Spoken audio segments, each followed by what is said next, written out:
OBC आबीसी क्या है, मेरे नाम ही मुंह में नहीं चढ़ता, भगवान की कृपा से। हमारे इतिहास के गुरुओं के उन साहबजादों के जिसके ऊपर औरंगजेब ने जुल्म किए, हमारे बच्चों को गुरु महाराज के साहबजादों को नींव में चढ़वा दिया। जी जी। गुरु तेग बहादुर हिंद की चादर चांदनी चौक के अंदर उनको छींच निछावर करना पड़ा इस मानवता के लिए, हिंदू के लिए भी, मुसलमान के लिए भी, सिख के लिए भी, ईसाई के लिए भी।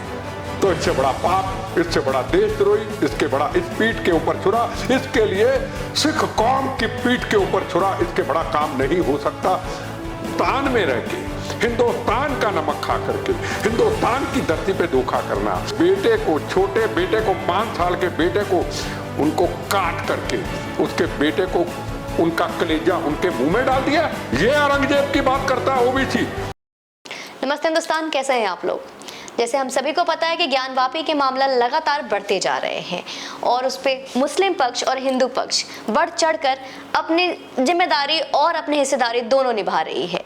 आज ये भी खबर आई है कि सुनवाई चल रही है और जिला कोर्ट को सुप्रीम कोर्ट, माननीय सुप्रीम कोर्ट ने ज्ञानवापी मामला ट्रांसफर कर दिया है।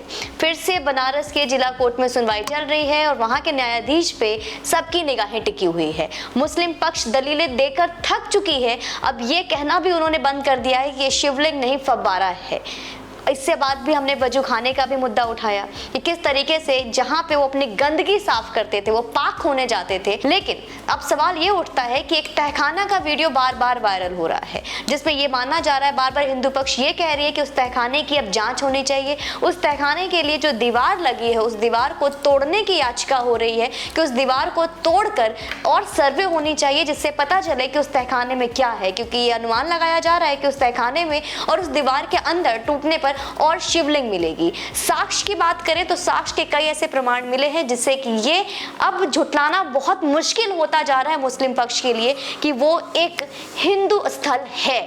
इतना ही नहीं, कई ऐसे मुद्दे उठकर आए जिसमें मुस्लिम पक्ष अब थक कर ये कहती है कि ये याचिका ही खारिज कर दो हिंदू पक्ष की। इन्हीं सब मुद्दों पे हम सभी को पता है कि किस तरीके से सिख कौम शुरू से ही मुगलों के खिलाफ लड़ते आई है, चाहे वो बाबर हो या आक्रांता औरंगजेब हो। इन्हीं सब मुद्दों को लेकर हम आज आए हैं। इन सभी चीजों को लेकर हम बात करेंगे बिट्टा साहब के पास। आपका बहुत बहुत स्वागत है बिट्टा साहब, आपने अपना समय दिया। हर हर महादेव। हर हर महादेव। बिट्टा साहब, सबसे पहले आप कैसे देखते हैं इस पूरे मुद्दे को? एक बार फिर से ज्ञानवापी मस्जिद का बवाल बढ़ता जा रहा है और ये सारी चीजें बार बार हिंदू पक्ष उठकर आते हैं और कहते हैं कि मंदिर है, मुस्लिम पक्ष कह रहा है कि यहाँ पे हवा हवाई है, कुछ भी नहीं है और कई साक्ष्य मिल रहे हैं।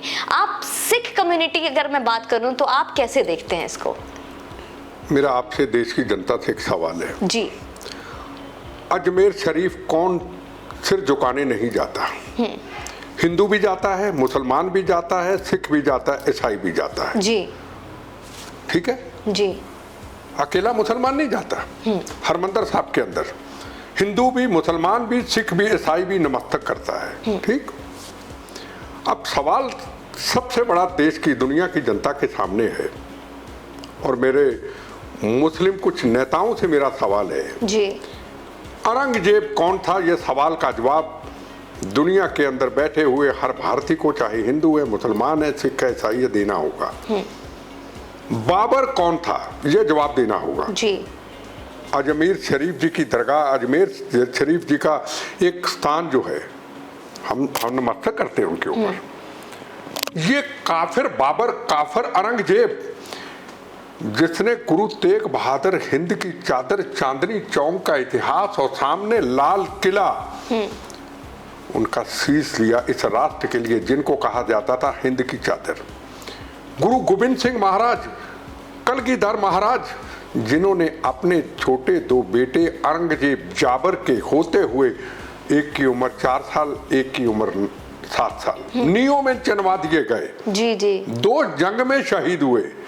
भाई मतीदास जी, जिनको आरों से चिरवा दिया गया। गुरु अर्जन देव जी महाराज, जिनको इन गर्मियों के दिनों के अंदर तत्ती लोह के ऊपर उनको कुर्बानी, शहादत देनी पड़ी इस राष्ट्र की खातर, मानवता की खातर, कश्मीरी पंडितों की खातर अपने जीवन को कुर्बान करना पड़ा। उस औरंगजेब की काफिर की बात करते हैं, उस बाबर की बात करते हैं जिन्होंने मंदिरों के ऊपर हमले किए। हम सारे मुसलमान भाइयों के बिल्कुल खिलाफ नहीं है जी। मुस्लिम हिंदू में कोई फर्क नहीं है जी। पर जब मंदिर तोड़े गए, मैं आज पूरे देश के हजारों मंदिरों पे जाता हूँ जी। हर मंदिर टूटा हुआ मिलता है, पुराना इतिहास मिलता है। कोई जनाब गोरी के टाइम पे कहाँ अफगानिस्तान कंधार से आके उन्होंने मंदिरों के ऊपर हमले किए। तो हमारा पूरा मुस्लिम समाज अगर भाईचारे की बात करता है, मुस्लिम समाज नहीं, उनके जो लीडर्स हैं वो कहें ये कांची और मथुरा की बात है ना, राम जन्मभूमि का तो मसला हल हो गया, ये आप ले लीजिए। ये बाबर काफर का था, ये जालिम का था, इसने मुस्लिम कौम को बदनाम किया था, औरंगजेब ने मुस्लिम कौम को बदनाम किया था। ये मुस्लिम कौम के ऊपर आक्रांता कह रहे हैं, उनके लिए तो वो महान है। कौन? आप ओवैसी साहब की बात देखो, एक बात सुनो जी। ओबीसी आबीसी क्या है, मेरे नाम ही मुंह में नहीं चढ़ता, भगवान की कृपा से एक उसका भाई जी। अगर वो औरंगजेब की मजार पे चला गया ओबीसी गए वो तो जी, मैं उनको ये कहना चाहता हूँ जी, चैलेंज करना चाहता हूँ जी। हमारे इतिहास के गुरुओं के, उन साहबजादों के जिसके ऊपर औरंगजेब ने जुल्म किए, हमारे बच्चों को, गुरु महाराज के साहबजादों को नींव में चढ़वा दिया। जी जी। गुरु तेग बहादुर हिंद की चादर चांदनी चौक के अंदर उनको शीश निछावर करना पड़ा इस मानवता के लिए, हिंदू के लिए भी, मुसलमान के लिए भी, सिख के लिए भी, ईसाई के लिए भी जी। उस अगर मजार पे जाता उस काफिर की, उस जालिम की जी, तो इससे बड़ा पाप, इससे बड़ा देशद्रोही, इसके बड़ा इस पीठ के ऊपर छुरा, इसके लिए सिख कौम की पीठ के ऊपर छुरा, इसके बड़ा काम नहीं हो सकता जो उसने काम किया। आपको पता है छत्रपति शिवाजी महाराज जी, उनके दो साहबजादे छोटे, संभाजी महाराज जी, उनकी आप समाधि पे जाओगे जी, जैसे हमारे साहबजादों का इतिहास सुनते हैं तो आंखों में आंसू भी आ जाते, रोंगटे खड़े हो जाते हैं कि आज भी पता नहीं ऊपर से भी हम खींच के उनसे जाबरों से बदला ले ले। बिल्कुल। अगर हमारी हिम्मत हो तो औरंगजेब और उसके शासन को लेके उनका बदला लेके ठोक ठोक के उनको मारे। जी जी। संभाजी महाराज जी, छत्रपति शिवाजी महाराज के बेटे 1 महीना, और उनके एक साथी थे वो मुस्लिम थे जी, उनके साहबजादे के वाल एक दिन खींचे गए, नाखून खींचे गए, उनका माथ को खींचा गया, 1 महीना जुल्म किया उस वक्त औरंगजेब जालिम ने। बिल्कुल। तो उनको क्या उनकी मजार पे जाते हैं? अगर ये चाइना होता ना आज इसको पकड़ के बंद कर देते और ये बाहर ना निकलता। वहां हालत क्या मुसलमान भाइयों की, इन्होंने देखा है, ये कभी उसके लिए आवाज नहीं उठाते। जी। कश्मीर से बाहर पाकिस्तान में जी, इतने जुल्म सिख समाज के ऊपर अभी गोलियों से शहीद कर दिया, इतने मंदिरों के ऊपर हमला, इतने गुरुद्वारा साहब पे हमला। महाराजा रणजीत सिंह जिसको कहते थे शेरे पंजाब, उसका जर्नैल थे हरि सिंह नलुआ, काबुल कंधार तक लोग कहते थे शेरे पंजाब। महाराजा रणजीत सिंह और हरि सिंह नलुआ फौज का जर्नैल, उसका नाम लेके कहती थी माँ सो जा, बेटे को कहती बेटा सो जा, नलुआ आ गया। उसका इतना बड़ा राज ये क्यों नहीं बोले वहां पे? हिंदुस्तान में रह के, हिंदुस्तान का नमक खा करके, हिंदुस्तान की धरती पे धोखा करना और उस सिख समाज की, हिंदुस्तान की पीठ पे छुरा मारना, इससे बड़ा पाप क्या हो सकता है? क्या सिख समाज के अकाल तख्त के जथेदार साहब, क्या पूरे देश के अंदर हमारे गुरुद्वारा साहब पवित्र महान, क्या बंगला साहब, क्या दिल्ली गुरुद्वारा प्रबंधक कमेटी, क्या उस औरंगजेब जिसने हमारे गुरुओं का अपमान किया, जिसने हमारे गुरुओं को शहीद किया, चांदनी चौक के अंदर तसीहे दिए, जुल्म दिए, आरोपित चलवा दिया जी। और एक थे बंदा बहादुर जी, लड़ते लड़ते आखिर में उनके बेटे को, छोटे बेटे को, 5 साल के बेटे को उनको काट करके उसके बेटे को, उनका कलेजा उनके मुंह में डाल दिया। ये औरंगजेब की बात करता है ओबीसी जी, ये जालिम है ओबीसी, ये पब्लिसिटी का भूखा है जी। मेरे से बात करा दो ओबीसी से, बार बार वार्निंग देते ओबीसी, तुमने कोई बात कर लेता पर तुमने औरंगजेब की मदार के ऊपर जा करके इतिहास के खूनी पन्नों को खोला है, उस इतिहास के खूनी पन्नों को खोलने की कोशिश मत करना जी। दूसरी बात, ज्ञान वापी जी की बात करता हूं जी। हमारा किसी पार्टी से संबंध नहीं, हम मंदिरों में जाते हैं जी। हम जब वाराणसी जाते हैं भगवान के मंदिरों पे, हम पीछे गए, हमने एक अलग इतिहास देखा। मंदिर में ज्योतिर्लिंग के दर्शन हुए, बाहर आए तो ऊपर देखा कि टूटी हुई सड़क और मंदिर निकले हुए हैं पुराने, हजारों साल पुराने जी। हमने कहा हम देखना चाहते हैं, हम उस धरती की शक्ति को बताना चाहते हैं। बम्बों से मेरे पाँव खराब है, मेरे नसें कटी हुई है, मैं पैदल नंगे पाँव नहीं चल सकता। कहते साहब पत्थर है। मैं कहा मैं जाऊंगा जरूर। मैं गया, 12 या 14 मंदिर देखे, सामने गंगा मैया थी। मैं आपको सोचने लग गया कब के मंदिर, हजारों साल पुराने मंदिर, किन ऋषि मुनियों शंकराचार्य जिन्होंने तप किए होंगे, और मेरी आंखों में आंसू थे। ये मैं दर्शन किस लिए कर पाया, किसके कारण पाया? बिल्कुल सिर्फ नरेंद्र मोदी। नरेंद्र मोदी जी के कारण इन दर्शनों के कर पाया। और नरेंद्र मोदी जी ने उन दर्शन, उन जो मंदिरों का रोज अपमान हो रहा था, जी। कौन रहते थे वहां, क्या खाना बनता था वहां, हाथ सफाई होते थे, कभी किसी ने नहीं सोचा। कांग्रेस की सरकार रही, समाजवादी की सरकार रही, पहले भी बीजेपी की सरकारें रही, बहुत सरकारें रही, पर मंदिरों का अपमान होता रहा। नरेंद्र मोदी जी आए, उन्होंने उन मंदिरों को आजाद बेटा कराया। साहब, संविधान खतरे में, एक पक्ष ये कहते हैं कि संविधान खतरे में, हिंदू मुस्लिम दंगा हो रहा है, हिंदू मुस्लिम को आपस में लड़वाने की कोशिश की रही। इससे पहले जब कांग्रेस की सरकार थी, आज तक कभी मंदिर की डिमांड कांग्रेस ने, मैं कांग्रेस हूँ पुराना, मैं कांग्रेस को बुरा नहीं कहूंगा। कांग्रेस ने देश को आजादी, कांग्रेस के नेता बुरे थे। अगर 370 धारा का जो भी था, कौन था जिम्मेदार? कांग्रेस के नेता थे। अगर पंजाब में आतंकवाद आया तो भिंडरावाला किसका था? कांग्रेस का। अगर नक्सलिज्म आया तो कांग्रेस के नेताओं का था, कांग्रेस पूरी नहीं थी। अब नरेंद्र मोदी जी ने आके, अब नरेंद्र मोदी जी इमरान खान या बेनजीर भुट्टो या मुशर्रफ तो नहीं है, ना नवाज शरीफ का भाई है, वो तो नहीं है। नरेंद्र मोदी हिंदुस्तान के प्रधानमंत्री है, उसने मसलों को सॉल्व किया। अगर आप देखेंगे राम जन्मभूमि का निर्माण, बीजेपी भी शोर मचाती रही, सारे शोर मचाते रहे। हम भी कहते थे जब राम सेतु टूटेगा तो हम अपने जीवन का देंगे, हम अपने शरीर का आधा हिस्सा बम्बों के लिए देंगे। हम राम सेतु गए थे उस वक्त, जब चिदम्बरम ने, जब सोनिया गांधी जी ने, जब इन नेताओं ने राम जी के इतिहास को, हिंदू धर्म के इतिहास को खत्म करने की कोशिश की, जो लाखों साल पुराना है। जी बिल्कुल। 60,000 साल पुराना मंदिर तमिलनाडु में मैं होके आया 60।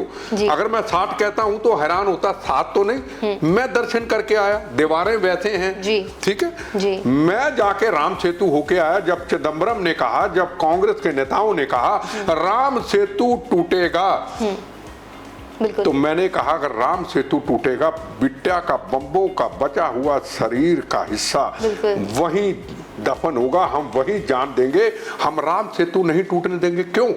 हमने राम जी के, हनुमान जी के नाम पे पॉलिटिक्स नहीं की। आज आप देख रहे हैं हनुमान जी के नाम पे पॉलिटिक्स हो रही है। अरे मैं इनको चैलेंज करता हूँ, मैं किसी के खिलाफ नहीं हूँ। हनुमान जी हो या राम जी हो, इनको सड़कों पे मत बिठाओ, सड़कों पे अपमान मत करो। अगर मेरे से कहानी सुनोगे, मैं गया था बालाजी मेहंदीपुर आज से 18 साल पहले जी, अचानक मत्था टेकने गया। मैं आज आपको कहानी बताता हूँ। मत्था टेकने गया उस वक्त जी, उस दिन सोनिया गांधी जी ने हिंदुस्तान का प्रधानमंत्री बनना था। मैं आज बता रहा हूं आपको, वहां जाके विचार आया। मनमोहन सिंह जी और अब्दुल कलाम जी के पास गए, मेरे मन में विचार आया। मैं कहा हनुमान जी आप कहाँ हो, जो हमारे देश की संस्कृति को ना समझे, हमारे देश के इतिहास को ना समझे। आज फिर हम उस गुलामी की तरफ चले गए, हमारी संस्कृति कहाँ जाएगी? इस राष्ट्र को बचाओ, इस राष्ट्र की संस्कृति को। मेरी आंखों में आंसू थे। मेरा दोस्त कहता तेरी आंखों में आंसू। मैं उसको बताया नहीं। जब गाड़ी में आए, आरती हुई, मैं कहा रेडियो लगाओ, रेडियो लगा, न्यूज चली जी। न्यूज में चला डॉक्टर मनमोहन सिंह हिंदुस्तान के प्रधानमंत्री होंगे। मेरा सोनिया गांधी से कोई लड़ाई नहीं जी, मैं बचपन से कांग्रेसी हूं जी, क्योंकि कांग्रेस ने आजादी की लड़ाई लड़ी है। मैं सरदार पटेल, लाल बहादुर शास्त्री, नरसिम्हा राव, राजीव गांधी, मैंने सबके साथ काम किया, पर राष्ट्र के साथ कोई खिलवाड़ हो उसको मैं कभी बर्दाश्त नहीं करता, क्योंकि आज नहीं तो मैंने कल जाना। मेरे लिए इस भारत और मेरे भारत की संस्कृति, मेरा इतिहास जी। मैंने उसी वक्त कह दिया, मैं कहा जितनी देर मेरा बचा हुआ शरीर का हिस्सा है, मुझे हनुमान जी के चलने के काबिल रखना। हर महीने एक दिन तेरी हाजिरी भरूंगा जी। मैंने अपने घर में मंदिर भी बनाया जी। मैं आस्था की बात करता हूँ। ये हनुमान चालीसा को सड़कों पे पता नहीं कैसे ले जाते और किसी को नहीं बताया। ये मैं मंदिर है, मैं आपको दिखा देता हूँ जी। सुबह शाम हनुमान चालीसा पढ़ना शुरू कर दिया। 5 बजे गाड़ी में हाथ धोए, हनुमान चालीसा, एक आस्था हो गई। मेरे घर में बंदर आने शुरू हो गए। मुझे एक लगा कि हनुमान जी, मैंने महसूस किया कि हनुमान जी हमेशा मेरे साथ हैं। जब मैंने अखबारों में पढ़ा, जब टीवी में सुना कि राम सेतु नहीं, भाई राम सेतु क्या इतिहास है भी मुझे नहीं पता था जी। है ना, चरणों में बड़ा जल्दी जल्दी जुड़ा। उन्होंने कहा राम सेतु, वहां लंका, वहां सारा इतिहास पता चला। उन्हीं दोस्तों के साथ चला गया राम सेतु। 21 कुओं का स्नान करके धोती पहनी परंपरा के मुताबिक। मैंने कहा राम सेतु टूटेगा, हे राम जी, हनुमान जी, आपके साथ पॉलिटिक्स नहीं करूंगा जी, जीवन अपना आपके चरणों में दे दूंगा। ठीक, वापस आया। 8 महीने 9 महीने जितना टाइम बीता, मुझे नींद नहीं आई रात को, क्योंकि मौत से दोस्ती। जाना तो वैसे भी है बम्बो गोलों से, राम तेरे चरणों में चले जाओ, इससे बढ़िया क्या होगा। नींद ना आए, भाई जाना है। एक होता ड्रामा, जय श्री राम, हनुमान चालीसा पढ़ लो, बिल्कुल नहीं, हनुमान जी की कसम खा के कहता हूँ जी। और बिल्कुल पब्लिसिटी भी नहीं, कोई टीवी में भी नहीं जी। एक दिन मेरे दोस्त का फोन आया जो मेरे साथ था, कहता 7 बजे जी चैनल लगाओ, उसमें प्रोग्राम आ गया, मिल गए राम। लगाया, देखा तो उनकी गुफाएं पुरानी श्रीलंका में रावण की सब मिली। मैं कहा मौत फिर दूर चलेगी। कुछ ही समय के बाद, 8 या 9 महीने या साल के बाद, नरेंद्र मोदी जी की सरकार बनी। नितिन गडकरी जी उस डिपार्टमेंट के शिपिंग कॉर्पोरेशन के मिनिस्टर बने। पहला ऐलान किया उन्होंने, राम सेतु नहीं टूटेगा। जय श्री राम। अब मुझे एक चीज बताओ जी। राम सेतु टूटने लगा जी। हम किसी मुस्लिम समाज को नहीं तोड़ रहे, हम किसी गुरुद्वारे पे हमला नहीं हो रहा, तो किसी हिंदू धर्म का लाखों साल पुराना इतिहास। हर महात्मा गांधी भी जब लास्ट टाइम गए थे तो कहते जय हे राम जी जी। मैं भी अभी कहता हूँ बेटा साहब, क्या ये सही है कि हिंदुस्तान में जो संस्कृति और इतने पुराने, अगर देखा जाए तो सिर्फ और सिर्फ हिंदू सनातन धर्म होते के बावजूद भी आज उन्हीं की संपत्ति को 1-1 इंच की सर्वे की जरूरत पड़ रही है। मैं आपको विस्तार पूर्वक इसलिए बताना चाहता हूँ, कोई ये ना कहे हम गलत बोल रहे हैं, है ना। मुझे एक चीज बताओ, अजमेर शरीफ का फिर जिक्र करता हूँ। अभी मैं तमिलनाडु गया, चेन्नई गया, अभी गया जी। 20-22 साल पहले को कांग्रेस की कॉन्फ्रेंस थी, तो एक मस्जिद थी, मैंने मत्था टेका, मुझे अच्छा लगा। अब मैं होके आया, मैं जब भी जाता हूँ, मुझे मौका मिलता है, जहाँ मंदिरों में जाता हूँ वहां भी सिर झुका लेता हूँ। जहाँ हमारा गांव है अमृतसर में, बॉर्डर, पाकिस्तान बॉर्डर के पार, वहाँ एक मस्जिद है पुरानी, हमारे घर के सामने है। वहां जाते हम तेल भी चढ़ा देते हैं, रास्ते में को मस्जिद होती, मत्था टेक लेते हैं, कौन रोक सकता है, हम जाते हैं। पर सवाल सबसे बड़ा, बोले शंकर जी महाराज हर हर महादेव, उनका ज्योतिर्लिंग, जहाँ गणेश जी महाराज, जहाँ हनुमान जी महाराज, उनका पुराना स्थान, मेरे पास तस्वीरें हैं उसकी। कृष्ण जी महाराज, वहां पे पुलिस लगी। पुलिस का क्या काम है वहां लगने का? पुलिस का क्या काम है कांची पे लगने का? हमारा भगवान आजाद क्यों नहीं है? पुलिस का क्या काम था राम जन्मभूमि पे लगने का? क्या हम राम जन्मभूमि और कांची और मथुरा, क्या हम इनको गुलाम बना देंगे पुलिस का? हरमंदिर साहब भी तो लोग जाते हैं, अभी ब्लू स्टार ऑपरेशन है, अब कोई पुलिस नहीं जाते।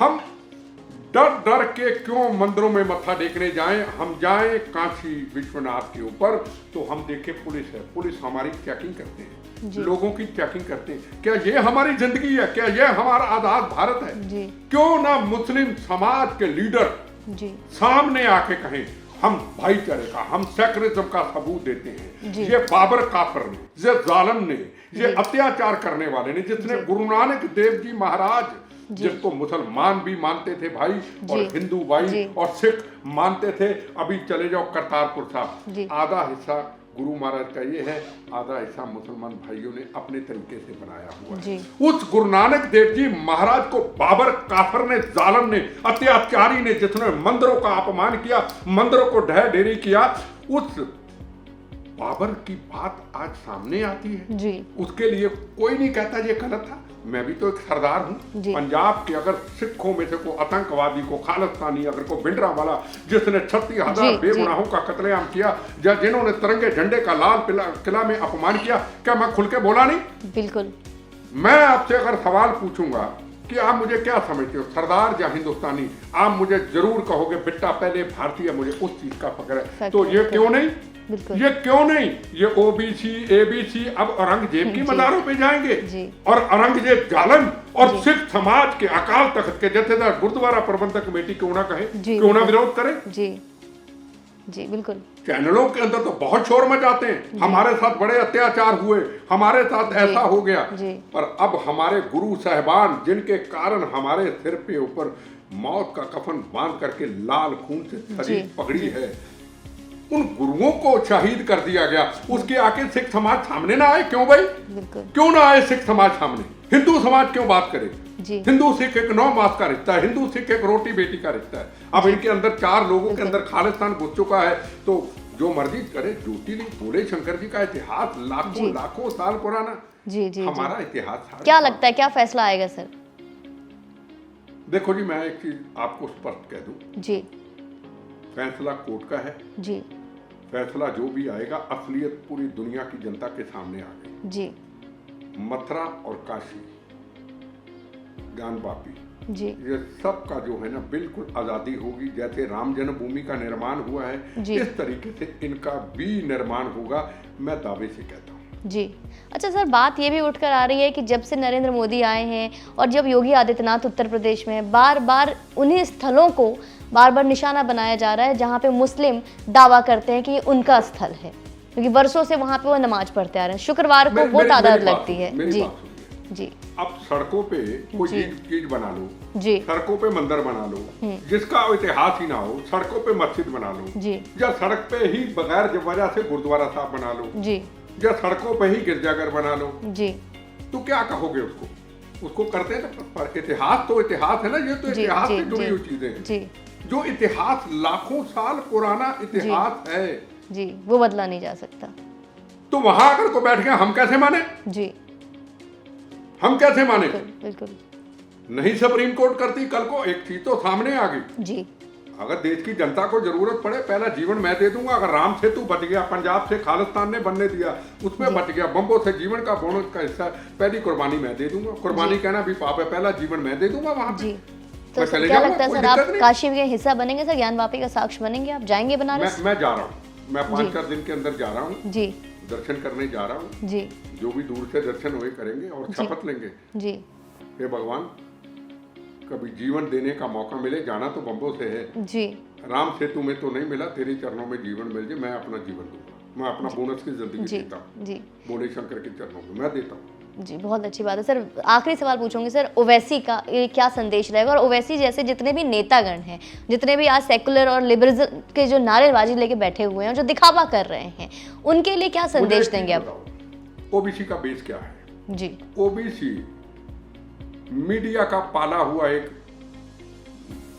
मैं क्या कहूँ, फुकरा सा आदमी। मैं कहूँ फुकरा, एक पिक्चर है, फुकरा सा आदमी। जी, हमारी जनता समझ गई होगी। अरे मुझे बताइए ना, कहाँ सीटें यूपी में मिली? जी, कहाँ सीटें महाराष्ट्र में मिली? एक एमएलए होगा। जी, कहाँ सीटें कहीं मध्य प्रदेश में मिली? बंगाल में भी गए थे।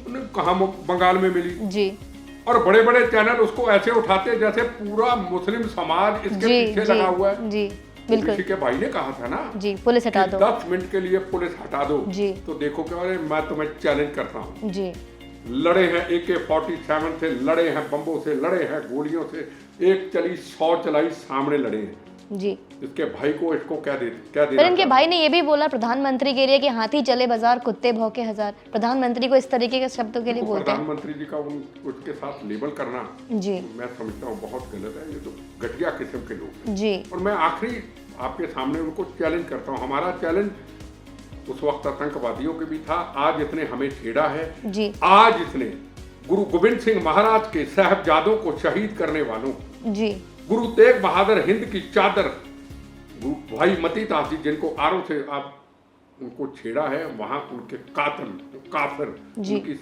समाधि पे गया है। ये उस काफिर की, जहां दिया भी नहीं चलता, जहां दिया जलने के लिए भी लोगों से पैसे लेने पड़ते हैं, क्योंकि उसने, जाबरों ने, बाबर, औरंगजेब ने गलत काम किए थे। जी, मेरा चैलेंज है उनसे, फिर कहूं, इतिहास के खूनी पन्नों को कभी कोशिश मत करना। जी, अगर कौम जाग गई पंजाब की, हिंदुस्तान की, दुनिया में बैठी हुई, जी, तो याद रखना, तुम कहीं जा नहीं पाओगे, वहीं हैदराबाद में तुम घूमते रहोगे। मेरा तुम्हें चैलेंज है, तुमने औरंगजेब की मजार के ऊपर जा करके पाप किया है, और तुम्हें ज्ञानवापी मंदिर के ऊपर, जी, और अगला मथुरा, जो तुम्हारी स्टेटमेंट आ रही है, इनका कोई असर नहीं होगा। हम तेरे खिलाफ लड़ेंगे, डट के लड़ेंगे, तू कितना भी भौंकता रहे, उसका कोई असर नहीं। बहुत धन्यवाद।